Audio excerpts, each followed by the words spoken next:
Aku diusir karena dituduh mandul, tapi di hari persalinan, aku bertemu mantan suamiku dan gundiknya di lift rumah sakit yang sama, dan dalam 1 jam, semua sandiwara mereka runtuh di hadapanku.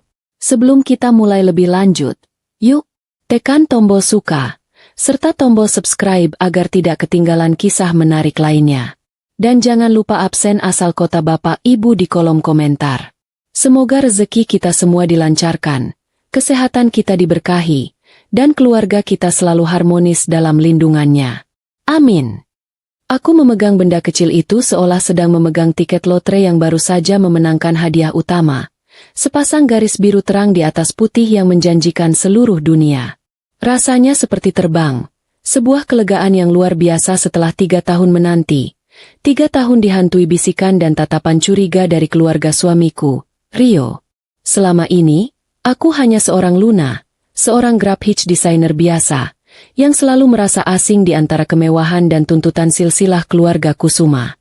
Kebahagiaan itu, sayangnya, hanya bertahan seumur embun pagi, sebab aku tahu betul siapa yang akan menghancurkannya.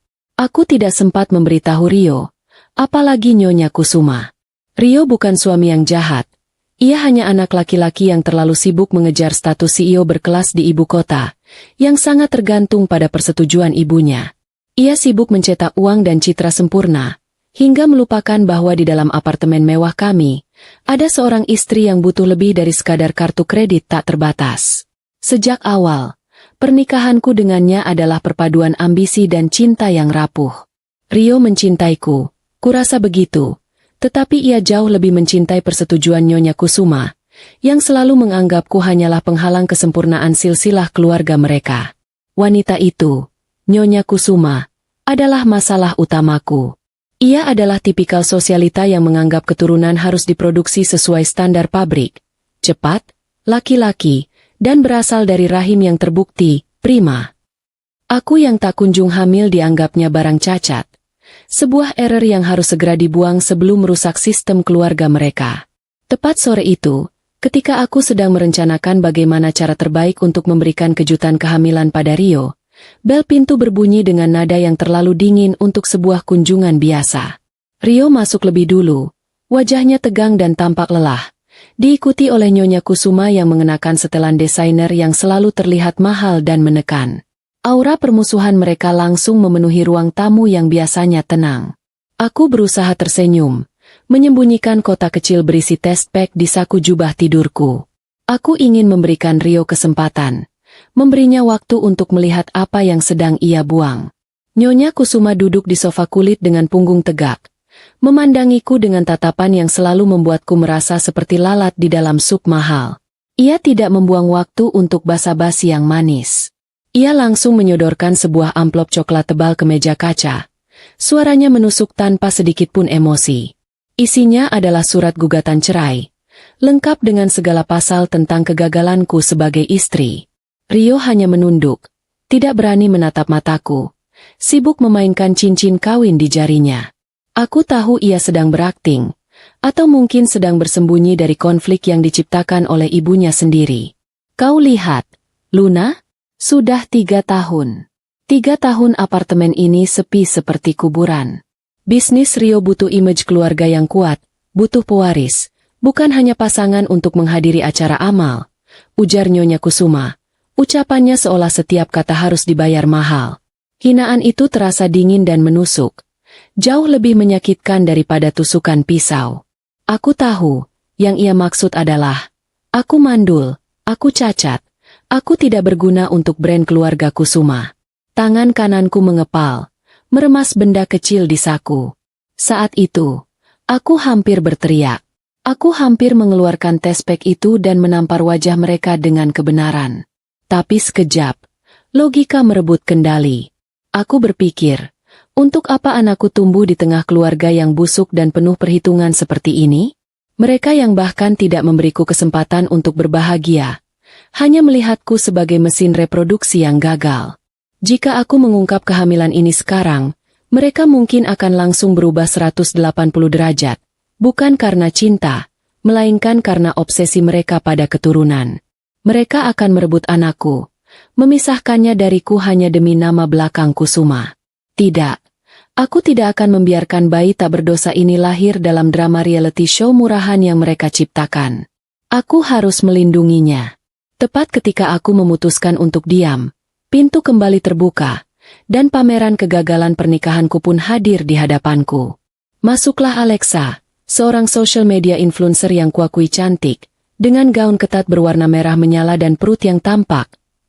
Entah kenapa sedikit terlalu sempurna untuk ukuran kehamilan beberapa bulan. Aroma parfum mahalnya menyengat di udara, seolah berusaha menutupi bau pengkhianatan yang baru saja terjadi. Alexa berjalan santai, langsung duduk di sebelah Rio, dengan ekspresi puas yang tidak ia sembunyikan sedikitpun. Nah, perkenalkan Luna. Ini Alexa, calon istri baru Rio, kata Nyonya Kusuma, matanya berbinar-binar penuh kemenangan, seolah memamerkan piala yang baru saja ia dapatkan dari kompetisi tak berkelas. Nyonya Kusuma lalu menambahkan, Alexa sedang mengandung. Bahkan sudah membuktikan dirinya subur. Ia akan segera memberi Rio cucu laki-laki yang sudah lama ibu idam-idamkan. Kalimat itu, yang diucapkan dengan bangga, terasa seperti ribuan jarum yang menusuk tepat ke jantungku.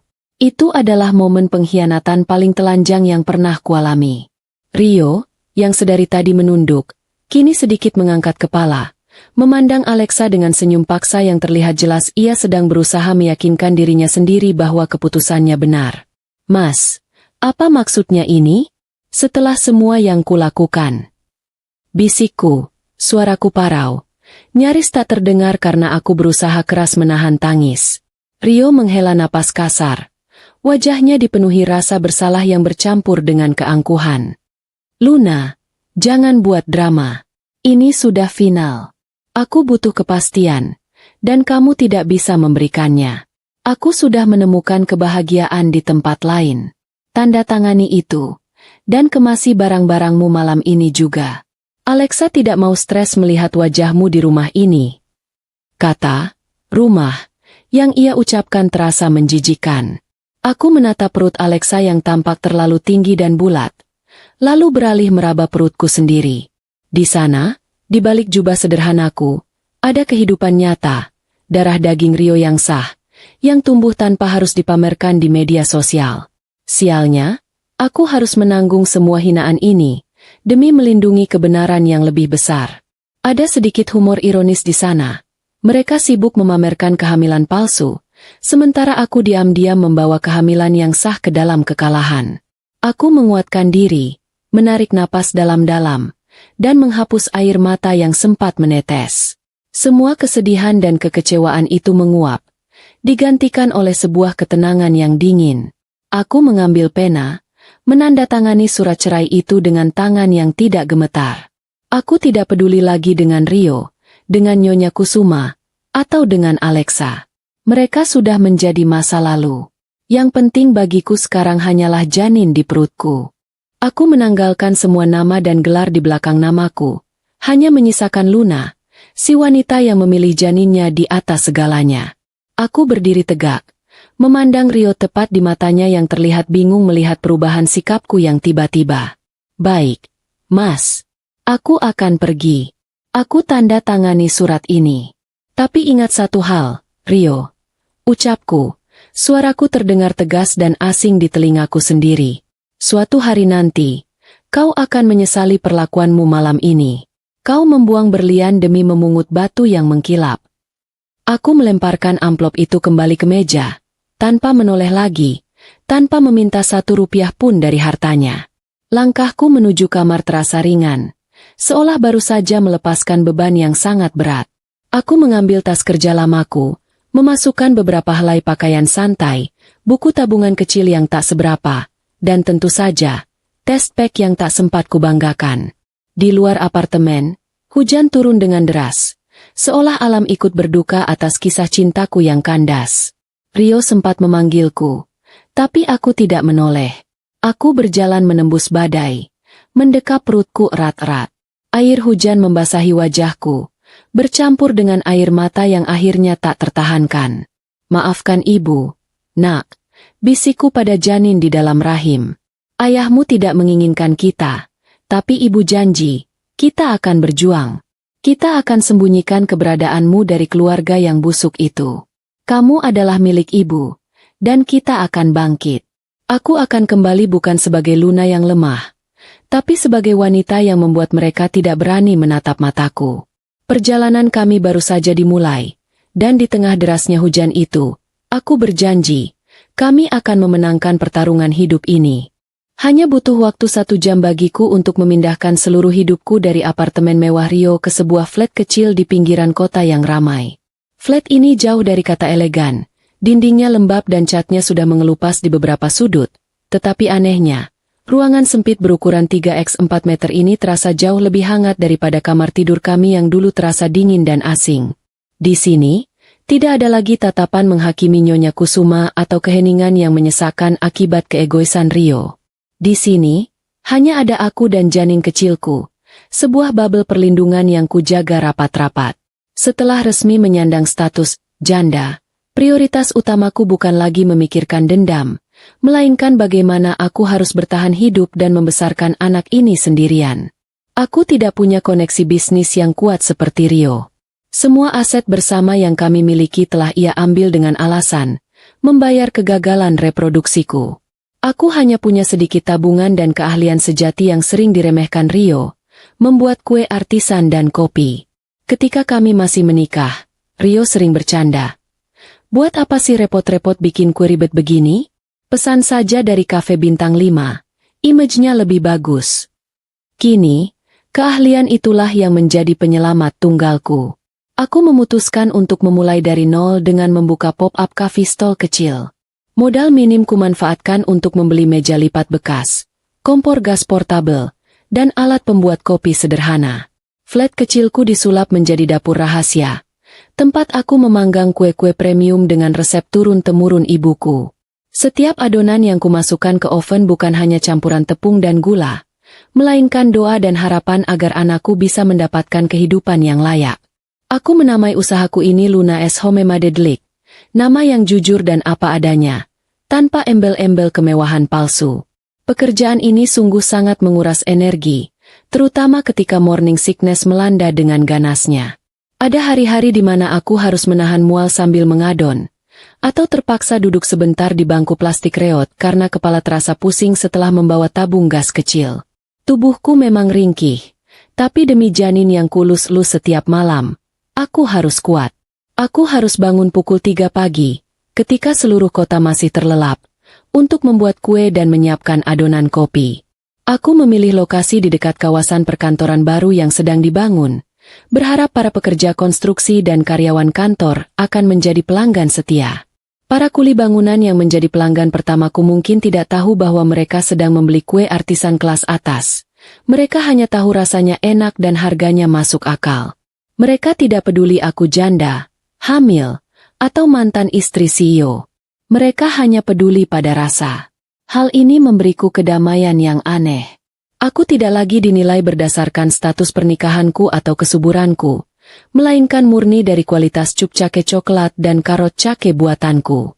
Itu adalah kebebasan yang tidak pernah kutemukan dalam pernikahan muaku. Aku harus tertawa geli dalam hati ketika membayangkan Nyonya Kusuma melihatku. Mungkin ia akan langsung memesan ambulans karena menganggap kehormatan keluarga Kusuma sudah sekarat di bangku plastik pinggir jalan. Sementara aku berjuang demi receh untuk biaya kontrol kandungan, di belahan kota lain, pesta pernikahan Rio dan Alexa digelar dengan kemewahan yang gila-gilaan. Aku tahu kabar itu dari salah satu tetangga lama yang sempat menghubungi. Media sosial dipenuhi foto-foto Alexa yang mengenakan gaun pengantin bertabur kristal dan Rio yang tersenyum sombong. Nyonya Kusuma tampil bak ratu, memamerkan perut Alexa yang tampak semakin membesar, berkali-kali menyebut kata, pewaris, di depan kamera. Mereka tidak tahu bahwa kemewahan semu itu adalah bom waktu yang siap meledak di wajah Rio. Baru 3 bulan pernikahan mereka berjalan, tapi aura panas mulai menggerogoti rumah tangga Rio. Aku tidak perlu menguping untuk tahu. Dari kabar yang sesekali tersiar, Alexa adalah tipikal wanita yang menganggap cinta bisa dibayar dengan shopping mewah dan liburan dadakan ke luar negeri. Kartu kredit Rio, yang dulu selalu terisi penuh, mulai menjerit. Tagihan perhiasan, tas bermerek, dan biaya spa mahal Alexa menumpuk lebih cepat daripada proyek yang berhasil didapatkan Rio. Nyonya Kusuma bukannya membantu meredakan, ia justru memperkeruh suasana. Ia membela Alexa mati-matian, karena baginya, Alexa adalah wadah emas yang membawa cucu laki-laki idaman. Jangan pelit, Rio. Uang bisa dicari. Yang penting jaga kandungan cucuku. Jangan sampai stres, nanti keguguran. Begitulah mantra andalan Nyonya Kusuma setiap kali Rio mencoba menegur pemborosan Alexa. Rio, yang selalu tunduk pada ibunya, hanya bisa menelan kekesalan bulat-bulat. Tidak menyadari bahwa kandungan yang ia bela dengan harta itu hanyalah bantalan silikon dan kain yang ditata rapi. Rio, yang dulu selalu mengelola keuangannya dengan ketat, kini hidup dalam kekacauan. Alih-alih menginvestasikan keuntungan startup konsultannya ke proyek baru, ia justru sibuk menjual beberapa saham kecil untuk menutupi hutang Alexa yang menggunung. Lingkaran setan ini terus berputar.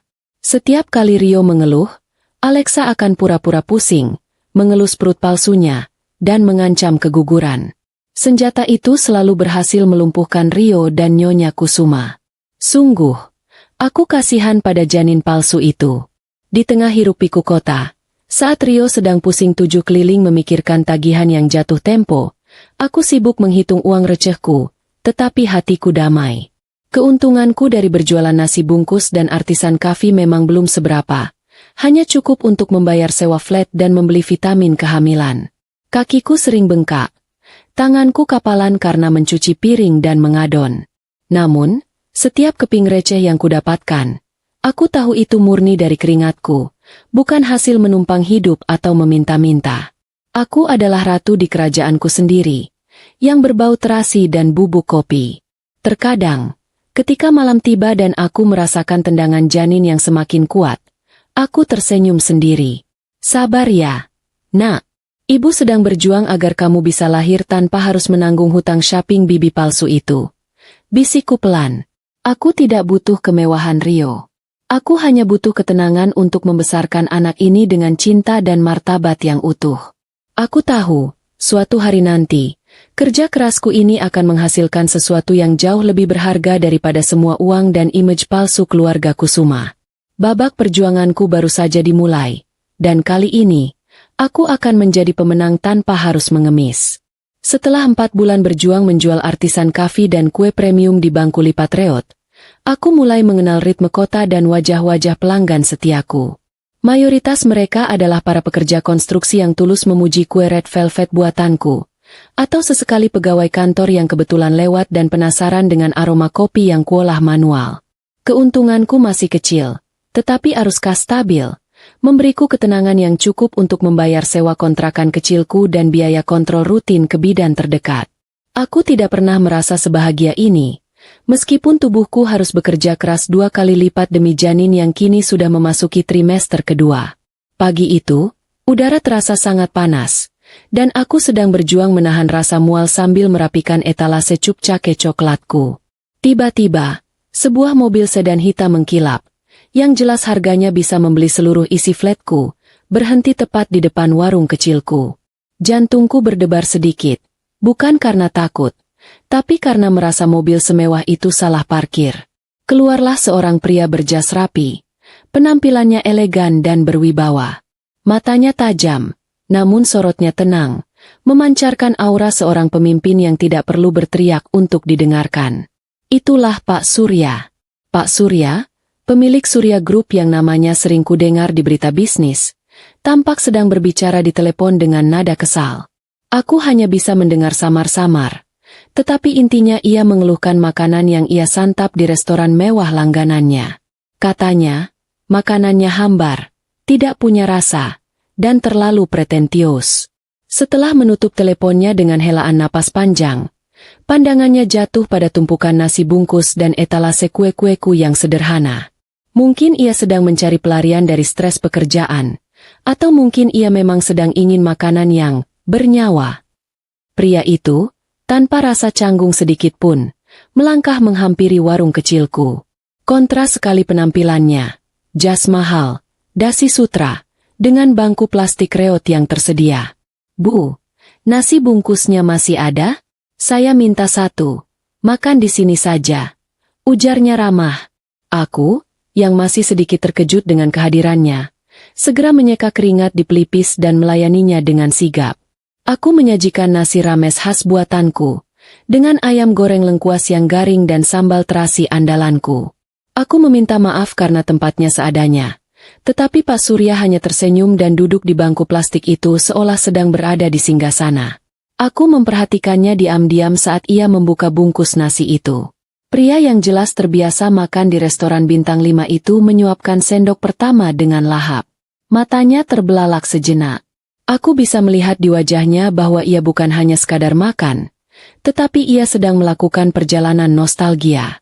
Ia menghabiskan nasi bungkus itu hingga tandas, tanpa tersisa sebutir pun, lantas memuji. Luar biasa. Masakan ini mengingatkanku pada masakan almarhum ibuku. Sederhana, tapi penuh perasaan. Siapa yang memasak ini, Bu? Aku tersenyum tulus. Senyum pertama yang benar-benar lepas setelah sekian lama berjuang. Saya sendiri, Pak. Resep peninggalan ibu. Jawabku bangga. Pak Surya menatapku lekat-lekat. Matanya yang tajam seolah menembus penampilanku yang sederhana, melihat keteguhan dan kualitas yang tersembunyi. Aku tahu dia bukan hanya seorang pembeli biasa. Ia melihat potensi bisnis dalam diriku, bukan hanya seorang penjual nasi bungkus di pinggir jalan. Pak Surya kemudian memperkenalkan dirinya dan mengeluarkan kartu nama yang tebal dan elegan. Rio pernah mengatakan bahwa kartu nama Pak Surya adalah tiket masuk ke dunia bisnis elit Jakarta. Aku menatap kartu nama itu dengan tak percaya. Pria ini, Surya Group, pemilik gedung-gedung perkantoran pencakar langit. Ini sungguh di luar dugaan. Lalu ia melontarkan tawaran yang membuat nafasku tertahan. Masakanmu ini terlalu enak untuk hanya dijual di pinggir jalan, Luna. Sayang sekali potensi ini, ucap Pak Surya serius. Ia lalu menjelaskan bahwa kantor pemasarannya sedang membutuhkan catering untuk acara gathering investor sebanyak 100 kotak. Ia menginginkan menu nasi rames yang sama, tetapi dikemas secara eksklusif. Kamu sanggup? Tanyanya. 100 kotak. Keuntungan dari pesanan itu bisa untuk membiayai sewa flatku selama 6 bulan ke depan dan membayar seluruh biaya persalinanku di bidan. Jantungku berdebar kencang. Tentu saja aku sanggup. Aku tidak berpikir 2 kali. Sangat sanggup, Pak. Saya janji tidak akan mengecewakan Bapak. Jawabku dengan mata berkaca-kaca. Pak Surya tersenyum, senyum yang memancarkan kepercayaan yang murni, tanpa ada udang di balik batu. Ia memberiku nomor kontak sekretarisnya untuk mengurus uang muka dan detail pesanan. Saya tunggu masakan terbaikmu, Luna, katanya sebelum beranjak menuju mobil mewahnya. Aku berdiri mematung di samping meja lipatku yang reot, menyaksikan mobil hitam itu menjauh. Setelah mobil itu menghilang, aku langsung berlutut kecil, menyentuh aspal, dan mengucapkan syukur dalam hati. Tiba-tiba, rasa mual dan lelahku hilang entah kemana, digantikan oleh gelombang energi dan harapan yang membuncah. Pak Surya tidak hanya memberiku pesanan, ia memberiku jembatan emas untuk keluar dari lumpur kemiskinan dan ketidakpercayaan diri yang kubawa sejak bercerai. Tawaran dari Pak Surya ini adalah pembalasan terbaikku kepada Rio dan Nyonya Kusuma. Di saat mereka sedang sibuk menghamburkan uang untuk pesta semu dan kebohongan, aku baru saja membuka pintu gerbang menuju kesuksesanku sendiri. Aku tahu, Rio dan Nyonya Kusuma yang sombong tidak akan pernah menyadari betapa berharganya kejujuran dan kualitas yang otentik. Mereka hanya terbuai kilau palsu, sementara aku, si janda mandul, yang mereka usir, kini mendapatkan kepercayaan dari salah satu konglomerat paling disegani di kota ini. Aku menatap perutku, yang sudah mulai membuncit dengan anggun, dan berbisik penuh janji. Lihat, Nak, kita tidak perlu mengemis. Kita akan memenangkan ini. Ibu janji, kamu akan tumbuh di lingkungan yang penuh cinta dan martabat, bukan di tengah drama dan kekayaan hasil hutang. Malam itu, aku tidur nyenyak setelah berhari-hari tegang. Aku tahu takdir telah memutar rodanya, dan kini giliran kami yang berada di atas. Waktu untuk bekerja lebih keras lagi sudah dimulai, demi membuktikan pada Pak Surya bahwa kepercayaannya padaku tidak salah. Pesanan catering 100 kotak dari kantor Pak Surya sukses besar. Dan itu menjadi turning point yang tak bisa kubantah lagi. Bukan hanya soal uang, tetapi kabar tentang nasi rames otentik Luna, yang lezat langsung menyebar cepat di kalangan pebisnis. Aku yang semula hanya punya satu kompor gas portabel dan mixer tua di flat kecilku, kini kewalahan menerima pesanan dari kantor-kantor lain. Aku tahu, aku tidak bisa bertahan selamanya di dapur sempit itu, terutama dengan perutku yang semakin membesar. Tepat 2 minggu setelah pesanan pertama itu, Pak Surya memanggilku ke kantornya, bukan untuk membahas tagihan, melainkan untuk memberikan kejutan yang luar biasa. Ia menawariku sebuah kerjasama serius. Pak Surya memiliki ruko 2 lantai di kawasan kuliner yang strategis, bekas restoran yang sudah memiliki dapur berstandar profesional. Ia menawarkan ruko itu untuk kusewa dengan sistem bagi hasil, lengkap dengan investasi modal awal yang cukup besar. Rio selalu menertawakan impianku membuka toko kue, menganggapnya proyek sia-sia. Tapi kini, seorang konglomerat ternama justru memberiku sayap untuk terbang. Aku tidak bisa menahan haru. Tentu saja aku menerima tawaran itu tanpa ragu sedikitpun. Pak Surya menatapku dengan tulus. Aku tidak hanya melihat koki hebat, Luna. Aku melihat entrepreneur tangguh yang punya integritas. Kamu pantas mendapatkan ini. Kata-kata itu jauh lebih berharga daripada semua pujian palsu yang pernah kuterima dari Rio. Dalam beberapa minggu, ruko itu disulap menjadi Luna es artisan Bakrio Coffee yang cantik. Aku, si janda mandul, yang diusir, kini resmi menjadi pemilik bisnis, dengan julukan baru dari para karyawan dan Pak Surya, Bu Bos, atau Ibu Bos.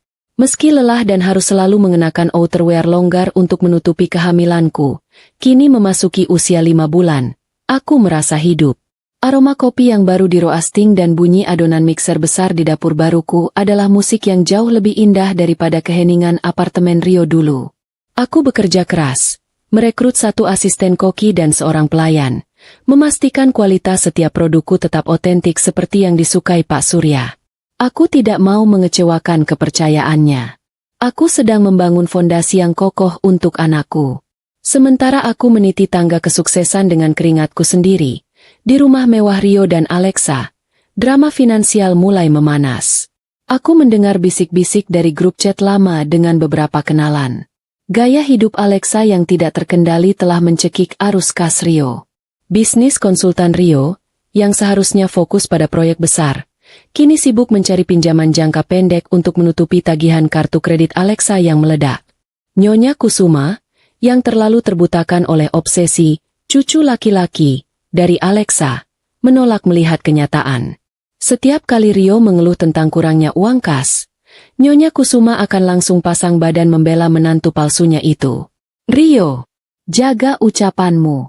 Alexa sedang sensitif. Kalau ia stres dan kandungan cucu ibu kenapa-kenapa, siapa yang mau tanggung jawab? Uang bisa dicari. Jangan sampai kamu menyesal karena pelit pada anakmu sendiri. Seru Nyonya Kusuma, selalu menggunakan kata kunci, cucu laki-laki, sebagai senjata ampuh. Rio, yang selalu didominasi ibunya, hanya bisa menelan ludah. Ia tidak berani membantah. Sebagian besar uang yang seharusnya diputar untuk modal kerja dan membayar supplier kini dialirkan untuk membayar stroller impor seharga motor, tas kulit bermerek yang hanya dipakai sekali, dan biaya spa harian Alexa. Aku harus menahan tawa saat mendengar kabar bahwa Rio sampai harus menjual jam tangan mewahnya untuk melunasi tagihan make up Alexa yang mencapai puluhan juta. Sungguh ironis. Dulu ia menuduhku mandul dan boros, padahal aku sangat hemat. Sekarang ia terjebak dengan parasit yang menghisap hartanya hingga kering. Kondisi ini membuat Rio menjadi sangat temperamental. Ia pulang ke rumah bukan untuk beristirahat, melainkan untuk menghadapi tumpukan nota dan teriakan histeris Alexa. Hubungan mereka, yang dibangun di atas dasar nafsu dan harta, mulai retak. Alexa sendiri mulai cemas. Perut silikonnya memang bisa ia atur. Tapi sampai kapan ia bisa menghindari pemeriksaan dokter yang serius? Ia selalu punya 1000 alasan ketika Rio mengajaknya periksa kehamilan. Mulai dari dokter langganan cuti hingga alasan astrologi yang konyol. Aku merasa ada jeda lucu yang nyata antara duniaku dan dunia mereka. Di dapurku, semua serba nyata. Aroma ragi, tepung yang beterbangan, dan test kitchen yang panas. Sedangkan di rumah Rio, semuanya serba palsu. Baby boom palsu, senyum palsu, dan kebahagiaan yang dibangun dari hutang. Mereka sedang menuruni tangga menuju kehancuran, sementara aku sedang menaiki eskalator menuju puncak, berkat masakan rumahan yang otentik. Dengan perut yang kian membesar, aku tahu bahwa titik puncaknya akan segera tiba. Rio pasti akan segera menyadari kesalahannya. Tapi penyesalan itu tidak akan mengubah apapun. Kini, aku fokus pada tujuanku, mengurus Lunaes Artisan Bakrio Coffee dan menyiapkan kedatangan anakku yang akan lahir di lingkungan yang jauh lebih sehat dan penuh martabat. Kebangkitan Luna si Bubos ini, bukan hanya untukku, melainkan untuk membuktikan pada Rio dan Nyonya Kusuma bahwa mereka telah membuang wanita yang jauh lebih berharga daripada yang mereka pungut. Setelah 3 bulan, hubunganku dengan Pak Surya berkembang menjadi sesuatu yang unik, sesuatu yang tidak pernah kuduga. Ia bukan hanya seorang investor dan mentor bisnis, tetapi juga seorang pelindung yang sangat perhatian. Ia sering mampir ke toko, bukan untuk menanyakan laporan keuangan, melainkan untuk memastikan aku tidak terlalu lelah mengangkat beban berat. Ia tahu aku hamil, meskipun aku belum pernah secara lisan mengakui siapa ayah bayi ini, dan ia tidak pernah menanyakan masa laluku yang pahit. Ia hanya menerima aku dan janin ini seutuhnya. Dulu, Rio selalu melihatku sebagai tanggung jawab atau hiasan yang harus diatur. Tapi Pak Surya, ia melihatku sebagai mitra yang setara, sebagai wanita yang tangguh. Perhatiannya bukan berupa perhiasan atau uang, melainkan segelas susu ibu hamil hangat yang selalu ia letakkan di meja kantorku, atau nasihat bisnis yang bijak. Perlakuan tulus itu menyembuhkan luka-luka emosional yang ditinggalkan oleh Rio dan Nyonya Kusuma. Aku mulai percaya lagi bahwa ada pria yang bisa mencintai tanpa syarat dan tanpa tuntutan status. Satu malam, setelah toko tutup dan semua karyawan sudah pulang, Pak Surya datang membawa sebuah kotak bludru kecil berwarna biru tua. Ruangan itu hening. Hanya ada suara rintik hujan di jendela. Aku tahu apa yang akan terjadi, dan jantungku berdebar tidak karuan. Aku, seorang janda yang sedang hamil besar anak orang lain, di hadapan seorang konglomerat terpandang yang bisa mendapatkan wanita manapun di kota ini. Ini adalah skenario yang sangat absurd, tetapi terasa begitu nyata dan mengharukan. Pak Surya tidak merangkai kata-kata manis seperti penyair. Ia bicara dengan kejujuran seorang pebisnis yang transparan. Ia bilang, ia melihat kegigihan di mataku yang tak dimiliki wanita lain. Ia melihat bagaimana aku berjuang sendirian demi secuil martabat. Aku tahu masa lalumu menyakitkan, Luna. Tapi izinkan aku menghapus trauma itu, katanya, suaranya rendah namun penuh janji. Dan yang paling penting, izinkan aku menjadi ayah untuk anak yang sedang kamu kandung itu. Air mataku menetes deras. Bukan tangis kesedihan, melainkan tangis kelegaan yang memecah bendungan emosi yang selama ini kupendam. Aku tidak pernah membayangkan ada pria yang bersedia menerima paket lengkap, sepertiku. Aku bertanya padanya, bagaimana dengan keluarganya? Apa kata dunia jika ia menikahi seorang janda hamil? Pak Surya hanya menggeleng tegas. Bagiku, kamu sempurna. Anak itu anugerah Tuhan. Siapapun ayah biologisnya, itu tidak penting. Yang penting adalah siapa yang akan membesarkannya dengan cinta. Aku ingin menjadi orang itu. Luna, maukah kamu menikah denganku? Tentu saja aku mau. Aku mengangguk di tengah isak tangisku. Aku tahu, pernikahan ini bukan hanya tentang cinta, tetapi tentang perlindungan. Pak Surya memberiku payung yang sangat kokoh untuk melindungi janin ini dari badai drama keluarga Kusuma di masa depan. Seminggu kemudian, kami menikah. Pernikahan itu sangat sederhana, digelar di ruang tamu rumah pribadinya yang asri, jauh dari sorotan media sosial dan pesta boros ala Rio. Aku mengenakan kebaya putih sederhana yang dimodifikasi khusus untuk ibu hamil 8 bulan. Hanya ada penghulu, beberapa saksi dari pihak Pak Surya, dan asisten pribadinya yang hadir.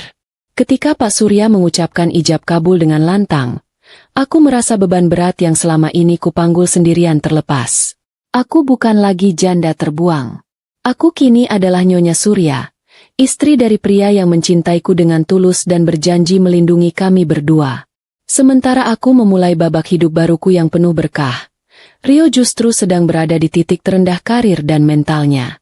Bisnisnya tersendat, para supplier mulai menagih hutang dengan kasar, dan Alexa semakin menjadi-jadi menuntut uang tunai untuk kebutuhan mendesak jelang persalinan palsunya. Rio merasa lelah, stres, dan marah pada dirinya sendiri. Dulu, keuangannya selalu stabil berkat kegigihanku mengatur pengeluaran rumah tangga. Kini, ia hidup dengan lintah darat cantik yang tidak memberinya ketenangan sedikit pun. Suatu sore, Rio sedang terjebak macet di dekat kawasan elit, dalam perjalanan mencari pinjaman dari rekan lamanya. Jendela mobilnya yang mulai kusam dan berdebu membuat pandangannya kabur. Tiba-tiba, ia melihat sebuah mobil Alphard putih berhenti di lobi sebuah gedung perkantoran mewah. Rio mengernyit, berusaha melihat siapa yang keluar. Di sanalah ia melihatnya. Keluar dari mobil mewah itu adalah seorang wanita yang begitu familiar namun auranya sangat asing. Luna. Luna mengenakan tunik sutra panjang berwarna pastel, wajahnya dipoles tipis, memancarkan aura keanggunan seorang ibu yang bahagia. Ia tertawa renyah saat Pak Surya, pria yang sangat disegani di dunia bisnis, membisikkan sesuatu di telinganya. Dan yang paling menghantam Rio hingga dadanya sesak, adalah perut Luna yang membuncit, sangat nyata dan besar. Tidak mungkin, gumam Rio, mencengkeram setir mobilnya hingga buku-buku jarinya memutih. Ia mencoba menyangkal penglihatannya. Luna, mantan istrinya yang ia tuduh mandul dan buang ke jalanan, kini bersanding dengan Pak Surya, orang yang ia anggap berada di level yang tidak mungkin ia capai. Luna tampak seperti istri pejabat tinggi, dikelilingi aura kemewahan yang tenang, bukan kemewahan hasil utang seperti Alexa. Penyesalan itu mulai tumbuh kecil, namun menyengat di dada Rio, siap meledak ketika kebenaran akhirnya terungkap. Rio memacu mobilnya menjauh dari pemandangan menyakitkan itu. Namun bayangan Luna yang anggun dan perutnya yang besar terus menghantuinya. Ia tahu, ia telah melakukan kesalahan besar. Ia membuang wanita yang tulus demi obsesi palsu yang kini menggerogoti hidupnya. Ia tidak tahu bahwa wanita yang ia rindukan itu kini sudah berada di pelukan pria lain, yang tahu cara memuliakannya layaknya seorang ratu. Nasib sedang menyusun babak terakhir, dan itu akan menjadi babak yang menyakitkan bagi Rio. Sejak melihat bayangan Luna di balik kaca mobil yang kusam, hidup Rio berubah menjadi neraka yang sesungguhnya. Bayangan Luna yang anggun dan perutnya yang nyata terus menghantuinya, menusuk kesadaran bahwa ia telah menukar ketulusan dengan kepalsuan yang sangat mahal. Kantornya, yang dulu menjadi simbol kejayaannya, kini terasa seperti penjara. Telepon di mejanya berdering tanpa henti, bukan dari klien baru, melainkan dari para supplier dan bank yang menagih utang yang jatuh tempo. Rio mencoba bekerja, tetapi pikirannya kacau balau. Tumpukan tagihan dari Alexa dan tuntutan modal kerja yang tidak terpenuhi membuatnya insomnia. Ia merindukan stabilitas yang dulu ia miliki bersamaku. Dulu, ia pulang disambut masakan rumahan sederhana yang lezat dan suasana tenang. Kini, ia disambut lengkingan Nyonya Kusuma dan Alexa yang selalu menuntut, selalu meminta. Tidak ada lagi kehangatan, hanya ada tagihan, drama, dan tekanan. Suatu malam, Rio memutuskan untuk mengkonfrontasi Alexa. Ia menemukan Alexa sedang mencoba gaun baru, gaun yang jelas-jelas tidak muat lagi untuk perut silikonnya, sambil mengunyah makanan impor mahal. Rio melempar lembaran tagihan kartu kredit yang nominalnya membuat matanya membelalak. Uang puluhan juta rupiah habis hanya dalam semalam untuk tas dan kosmetik. Alexa, kamu gila. Bisnisku sekarat. Kenapa kamu tidak bisa mengerti kondisiku sedikit pun? Teriak Rio, suaranya frustrasi. Alexa hanya memutar matanya, lalu langsung memasang wajah sedih yang sudah sangat dikuasainya. Ia mengelus perut palsunya dengan dramatis. Mas Rio, kok kamu hitung-hitungan sama aku dan anakmu ini? Aku belanja untuk menjaga penampilan demi harga dirimu. Lagi pula, aku sedang hamil besar.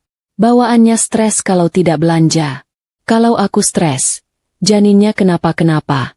Mas mau tanggung jawab? Ini cucu laki-lakimu, Rio. Tentu saja, Senjata pamungkas itu berhasil. Rio langsung bungkam. Amarahnya lenyap digantikan rasa takut kehilangan pewaris yang selama ini menjadi obsesi Nyonya Kusuma. Nyonya Kusuma muncul dari kamarnya dengan wajah garang, membela Alexa seolah menantunya adalah harta karun tak ternilai harganya. Rio, jangan bentak-bentak istrimu. Uang bisa dicari, tapi cucu laki-laki itu tidak ternilai harganya. Jangan sampai kamu menyesal karena pelit. Nyonya Kusuma langsung mengeluarkan ancaman. Rio terdiam. Ia kalah telak. Ia hanya bisa mengambil dompetnya dengan kasar dan melemparkan beberapa kartu debit ke meja, lalu membanting pintu kamar mandi. Ia merasa terjebak dalam sangkar emas yang penuh hutang dan kepalsuan. Di kamar mandi yang dingin, Rio memejamkan mata, dan bayangan Luna kembali muncul. Ia ingat bagaimana aku dulu menghitung uang receh belanja agar ia bisa membeli jas bagus untuk rapat. Aku tidak pernah menuntut tas mewah atau perhiasan. Aku hanya ingin cintanya yang tulus, yang kini ia tukar dengan kepalsuan. Rio tahu, ia telah membuang seorang partner yang berharga demi sebuah boneka cantik yang kini menggerogoti jiwanya perlahan. Penyesalan itu mulai berbau busuk, menempel di setiap inci hidupnya. Sementara Rio sedang tenggelam dalam penyesalan, di rumahku yang hangat dan tenang, aku sedang menyiapkan baby box kecil. Kandunganku sudah masuk usia 9 bulan. Dan aku merasa sangat tenang. Pak Surya sangat protektif. Ia bahkan sudah menyiapkan segala perlengkapan bayi dan memastikan aku tidak perlu bekerja keras lagi di toko. Ia melarangku mengangkat benda berat dan membatasi jam kerjaku. Perhatian dan cinta yang kuterima darinya adalah energi positif yang membuat janinku tumbuh sehat dan bahagia. Takdir selalu bekerja dengan cara yang misterius.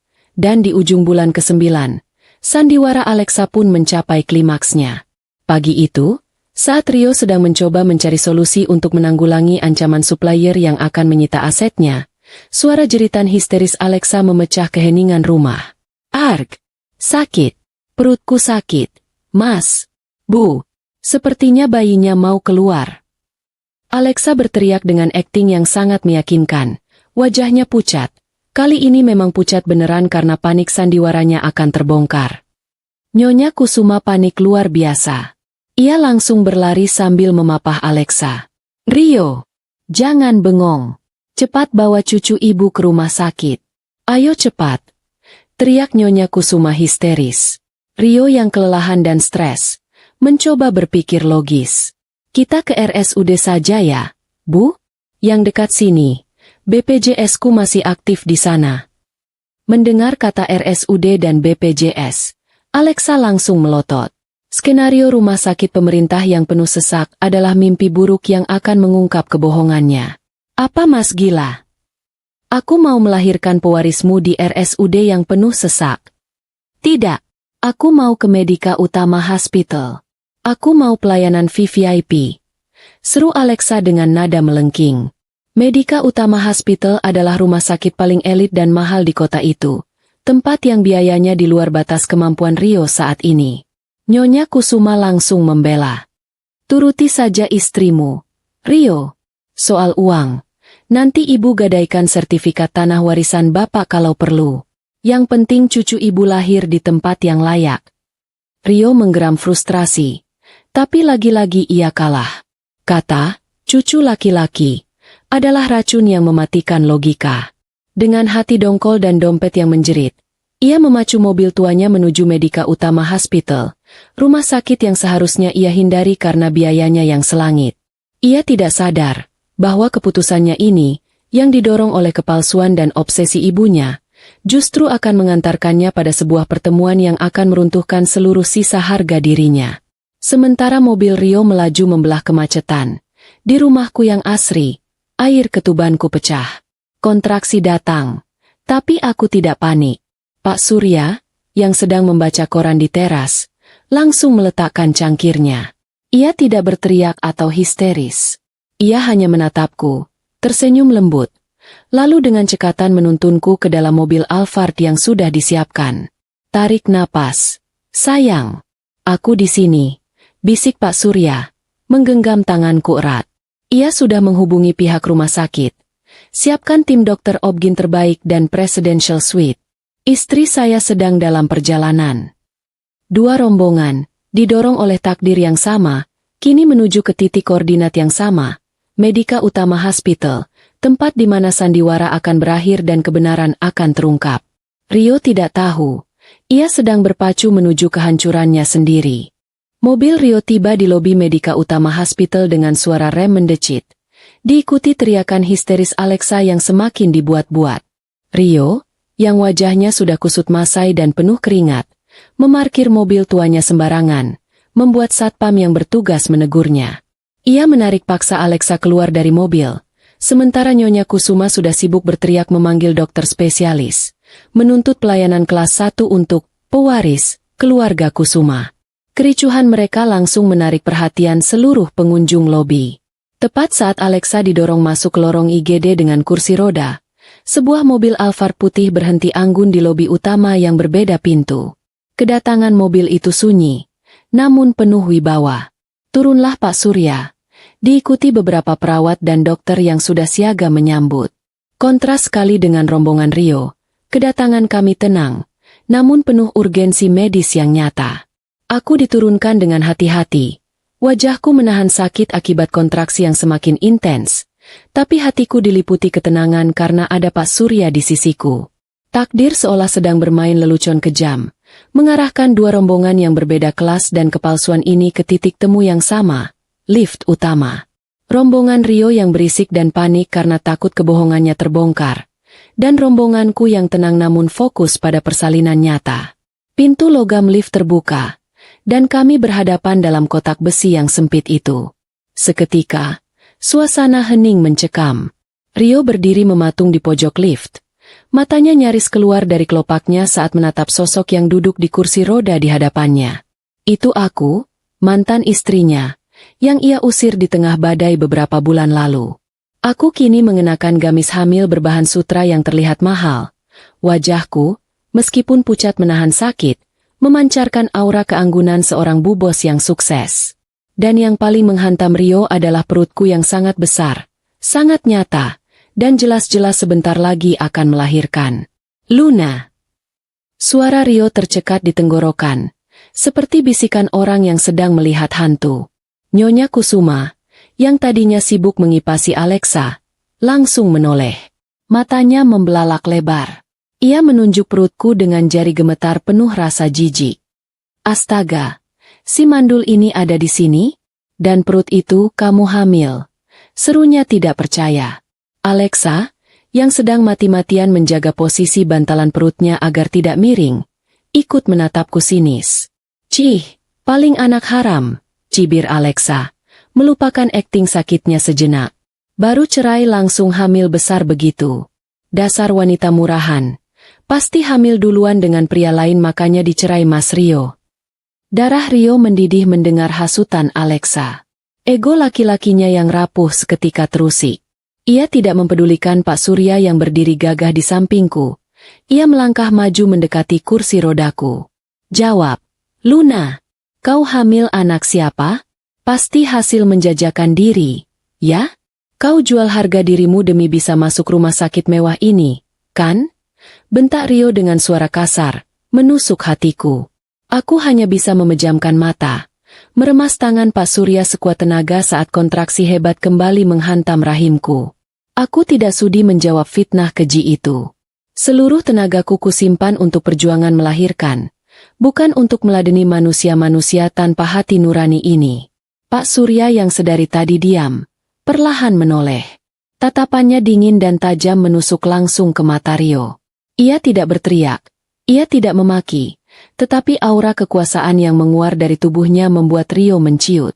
Jaga mulut Anda, Tuan. Satu kata lagi Anda menghina istri saya pastikan Anda keluar dari gedung ini tanpa nama baik yang tersisa. Ujar Pak Surya dengan suara rendah, berat, dan penuh penekanan. Istri. Rio tertawa mengejek, tawa yang terdengar sumbang. Jangan bodoh, Pak. Anda ditipu. Wanita ini bekas saya. Dia mandul. 3 tahun menikah dengan saya dia tidak bisa hamil.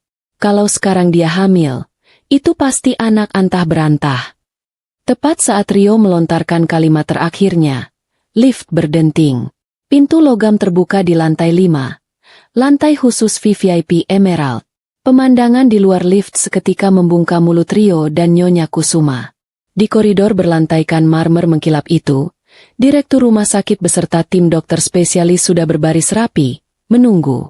"Selamat datang, Ibu Luna," sapa sang direktur rumah sakit dengan sangat hormat, bahkan sedikit membungkuk. "Ruang persalinan VIP sudah kami siapkan dengan peralatan terlengkap. Mari kami bantu." Para perawat senior dengan seragam rapi segera mengambil alih kursi rodaku, memperlakukanku bak seorang ratu yang sangat penting. Pak Surya menatap Rio sekilas. Tatapan itu adalah campuran antara rasa kasihan dan jijik. Ia berjalan mengikutiku tanpa menoleh lagi. Punggung tegap Pak Surya dan keanggunanku perlahan menjauh. Masuk ke balik pintu kaca buram yang bertuliskan steril area VIP. Sementara itu, perawat IGD yang mendorong kursi roda Alexa tampak bingung dan canggung. Ia melihat kartu status pasien di tangannya, lalu menatap Rio. "Maaf, Pak Rio. Sepertinya kita salah lantai. Pasien atas nama Ibu Alexa terdaftar dengan jaminan asuransi kelas 3. Ruang bersalin kelas 3 ada di lantai 2. Ini lantai khusus eksekutif non-asuransi." Rio terpaku di tempatnya. Kakinya lemas. Kata-kata perawat itu bagaikan tamparan keras yang datang bertubi-tubi. Aku disambut direktur di lantai VIP, sementara ia dan pewarisnya diarahkan ke bangsal biasa karena limit keuangannya sudah habis. "Apa? Kelas 3? Teriak Alexa histeris. Paniknya kini 100% asli. Ia takut sendirian menghadapi pemeriksaan dokter. Rio menatap nanar ke arah pintu di mana aku menghilang. Rasa cemburu, penyesalan, dan kebingungan mulai bercampur aduk menjadi racun di dadanya. Bagaimana mungkin aku, yang dulu menghitung uang belanja recehan, kini disambut bak konglomerat? Siapa Pak Surya itu sebenarnya? Rio tidak tahu. Langkahnya menuju lorong VIP itu justru akan mengantarkannya pada kehancuran mental yang sesungguhnya. Ia memutuskan untuk menyelinap masuk. Ia harus tahu kebenarannya. Rio berhasil menyelinap masuk ke lorong VIP dengan jantung berdebar kencang. Perpaduan antara kemarahan, cemburu, dan rasa penasaran yang menghancurkan dirinya. Lantai yang ia pijak terasa terlalu mengkilap, dindingnya terlalu sepi, dan setiap detail di sekitarnya terasa mencekik. Ia mencari nomor kamar yang tadi dimasuki rombonganku. Di ujung lorong, pintu kamar nomor 1, yang bertuliskan Presidential Suite, terlihat sedikit terbuka. Rio, tanpa membuang waktu, menerobos masuk. Pemandangan di dalam kamar itu seketika membuat nyali Rio menciut. Namun ego dan amarahnya memaksa kakinya untuk tetap melangkah. Kamar itu lebih mirip suite hotel bintang 5 daripada ruang bersalin.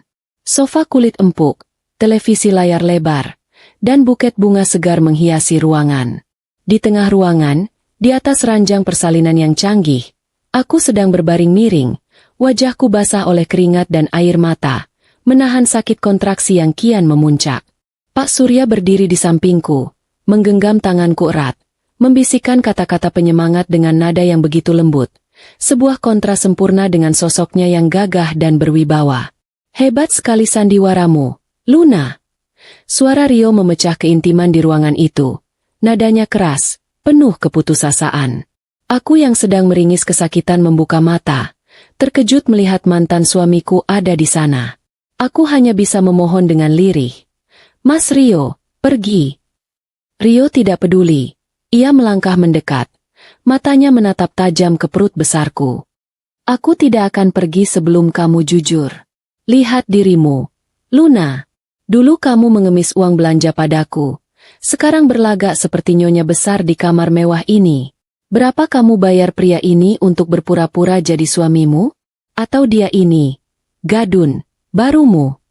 Rio menunjuk wajah Pak Surya dengan telunjuknya yang gemetar.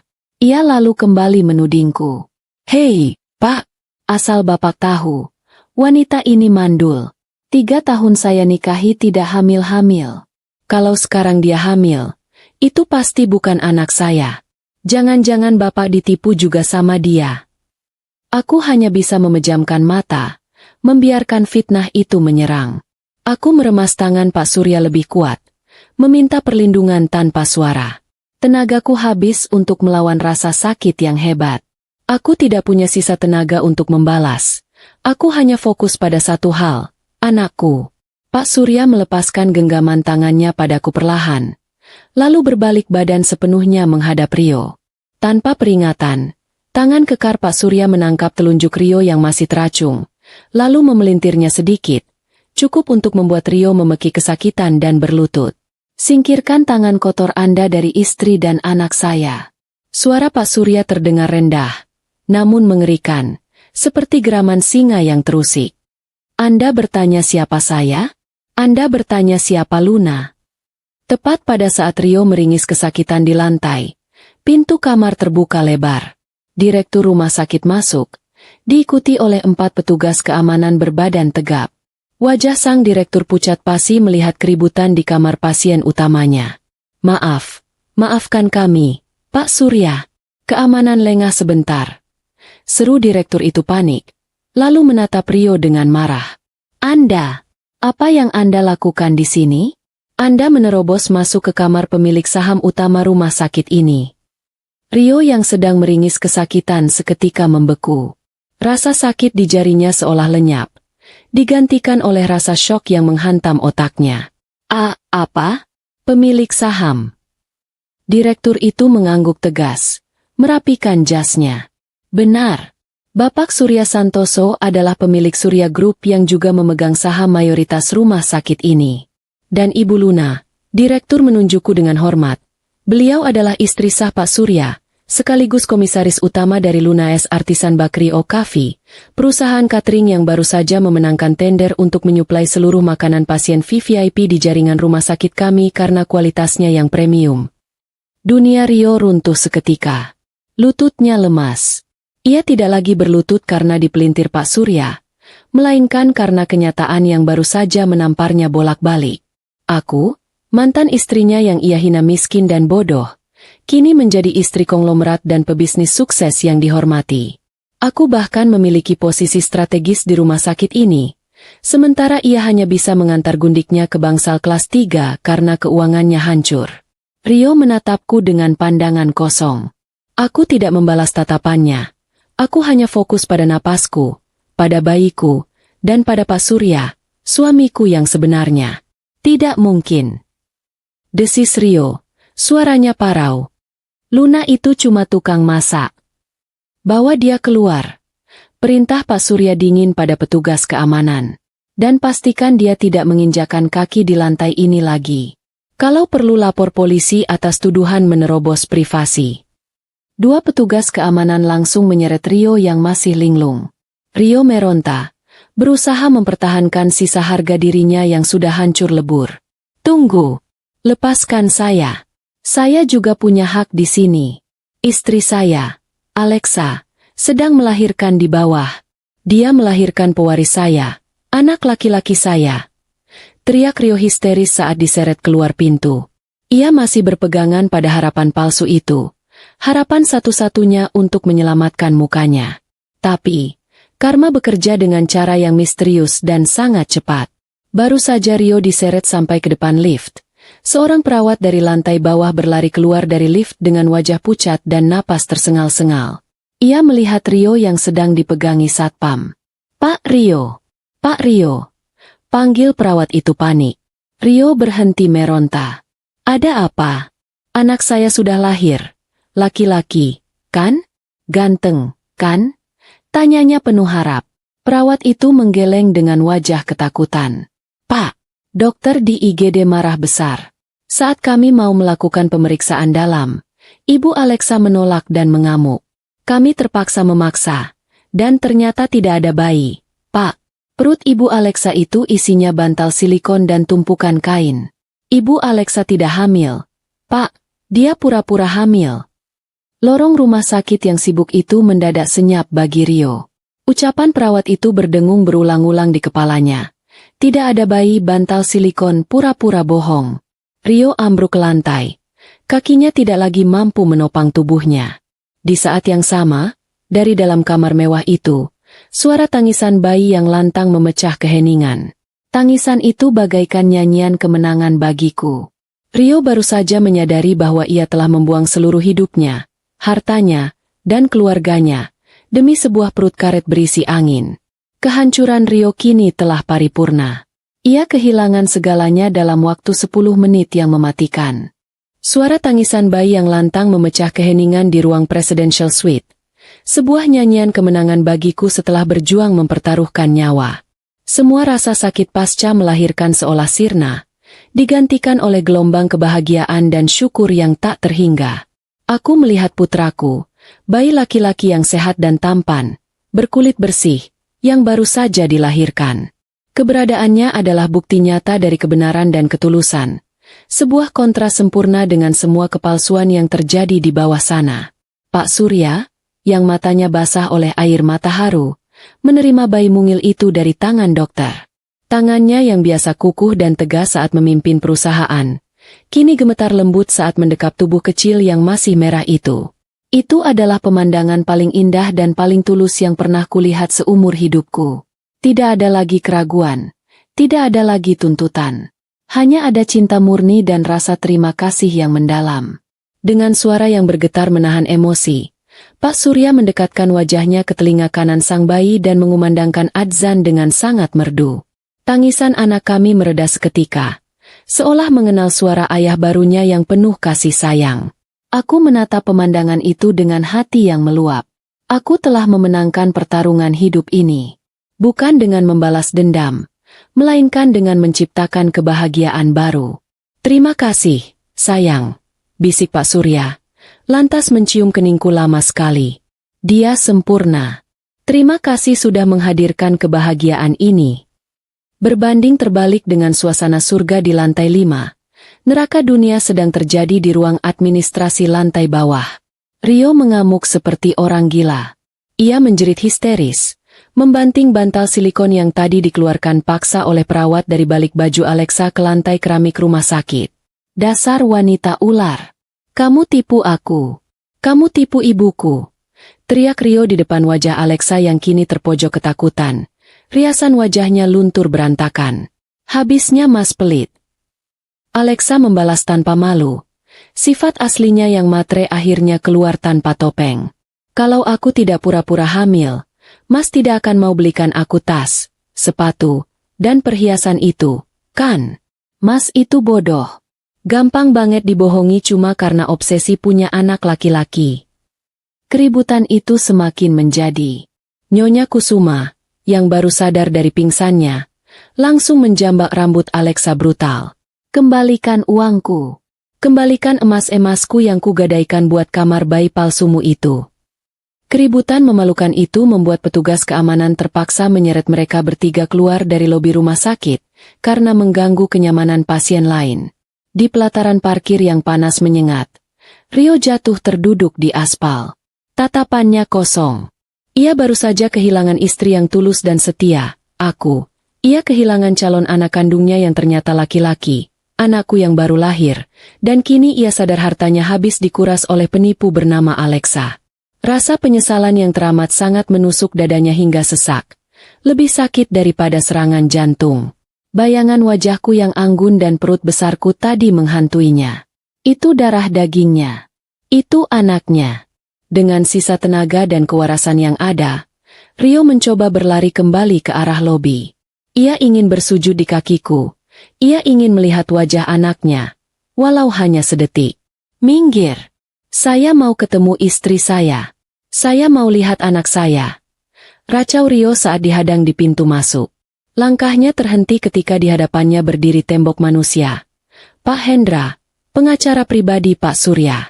Pak Hendra menatap Rio dengan tatapan dingin, tanpa emosi. Sebuah kontras sempurna dengan kekacauan mental yang dialami Rio. Di belakangnya berdiri 4 petugas keamanan bertubuh besar. Pak Hendra menyodorkan sebuah map merah tebal ke wajah Rio. Tanda tangani ini, Pak Rio. Ucap Pak Hendra tegas. Suaranya menusuk ulu hati Rio. Ini surat pernyataan bahwa Anda tidak akan pernah mendekati klien saya, Ibu Luna, dan putranya dalam radius 100 meter. Ini adalah restraining order permanen. Rio menggeleng. Air matanya tumpah membasahi kemejanya yang kusut. Tapi itu anak kandungku. Itu darah dagingku. Bapak bukan ayahnya. Potong Pak Hendra dingin, menggunakan kata-kata yang mematikan. Ayahnya adalah Pak Surya, pria yang mengumandangkan adzan bayi itu. Pria yang menjaga ibunya saat Anda membuangnya ke jalanan di tengah hujan badai. Ingat surat cerai yang Anda buat sendiri beberapa bulan lalu? Di sana tertulis jelas Anda menuduh Ibu Luna mandul dan Anda tidak menginginkan hak asuh anak apapun darinya.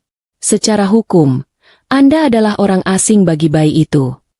Rio terpaku, menyadari jebakan hukum yang ia gali sendiri. Seluruh hinaan dan kesombongan yang ia lontarkan dulu kini berbalik menjadi rantai besi yang mengikatnya. Ia mendongak ke atas, ke jendela kaca besar di lantai 5 gedung rumah sakit itu. Dari kejauhan, ia melihat siluet Pak Surya yang sedang menggendong bayi di dekat jendela, dan aku yang tersenyum bahagia di sampingnya. Pemandangan keluarga kecil yang sempurna itu begitu dekat di mata, namun tak akan pernah bisa ia sentuh lagi, selamanya. Rio berbalik, melangkah gontai meninggalkan rumah sakit dengan jiwa yang mati. Ia telah kehilangan segalanya. Istri yang tulus, putra kandung, dan harta kekayaan yang kini hanya tinggal nama.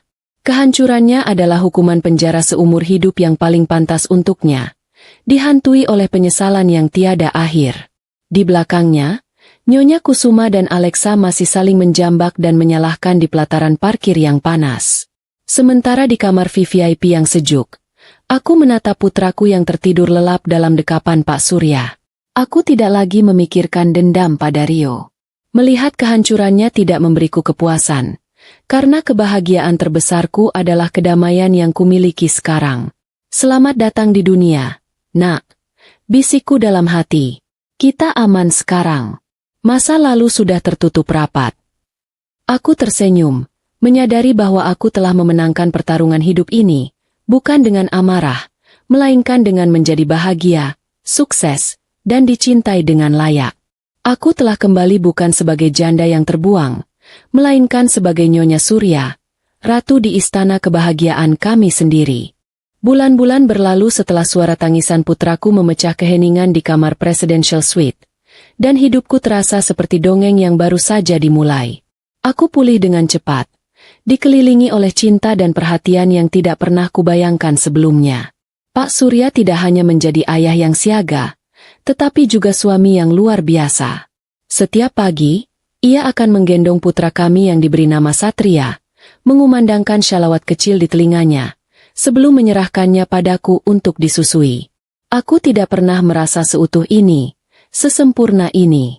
Apartemen mewah yang kubangun bersama Rio dulu terasa seperti sangkar emas yang dingin, namun rumah kami sekarang adalah istana yang hangat dan penuh tawa. Satria, putra kami, tumbuh sehat dan aktif. Tatapan matanya yang polos menjadi sumber kebahagiaan yang tidak ada habisnya. Pak Surya selalu memastikan aku mendapatkan istirahat yang cukup, bahkan memaksaku untuk mengambil cuti panjang dari Lunaes Artisan Bakery Coffee. Bisnis itu bisa menunggu, sayang. Tapi momen bersama Satria di bulan-bulan pertamanya, itu tidak akan kembali. Katanya lembut, sebuah kalimat yang tidak akan pernah keluar dari mulut Rio yang gila kerja dan ambisi. Toko kue masuki fase ekspansi besar-besaran.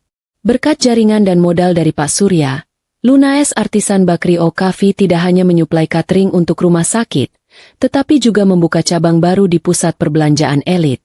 Aku, yang dulu hanya seorang tukang masak rumahan, kini duduk di ruang rapat sebagai komisaris utama, merancang strategi pemasaran untuk bisnis kuliner yang sangat sukses. Semua yang kulakukan didasari kualitas, kejujuran, dan passion, bukan kepalsuan atau tuntutan gengsi.